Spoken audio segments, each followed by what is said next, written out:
caso em que uma menina estava saindo para ir trabalhar, isso por volta de 5 da manhã. E aí ela foi encontrada algumas horas depois.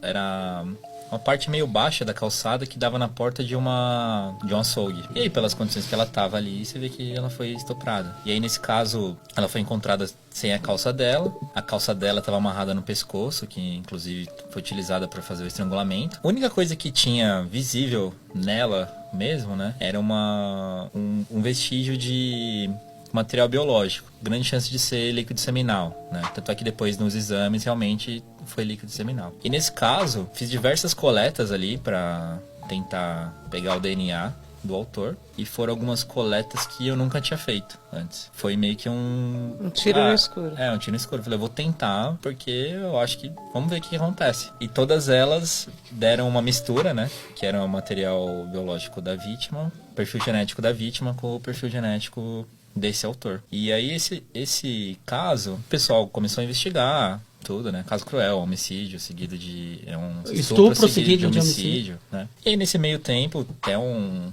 suspeito foi apresentado lá no DHPP como o autor desse homicídio, com vítima falando que foi ele, testemunha reconhecendo que foi ele. Esse cara chegou a ser preso, né? Numa prisão preventiva, né? E aí depois, com as investigações e com os resultados de DNA, a gente viu que esse cara que estava preso não era o autor desse crime. E aí foi interessante que a investigação chegou que possivelmente o autor desse homicídio aí estava preso, inclusive preso num flagrante de estupro. Aí foram ver, pegaram de novo, fizeram reconhecimento, pediram os exames de DNA. E aí sim, esse era o outro cara que estava preso, era o autor desse caso. E estava preso. Foi né? em saidinha? Não.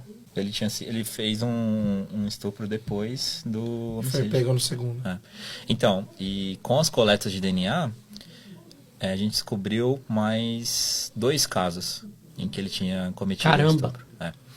Então, pelo banco de dados. Pelo banco de dados genéticos, né?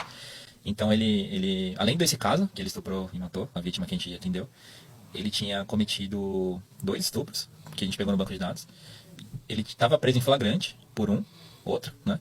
E a gente descobriu que ele foi levado em flagrante numa situação, só que ele era bom de lábia, esse cara. Então, de acordo com o que ele contou ali no momento, não tiveram elementos para prender ele, né?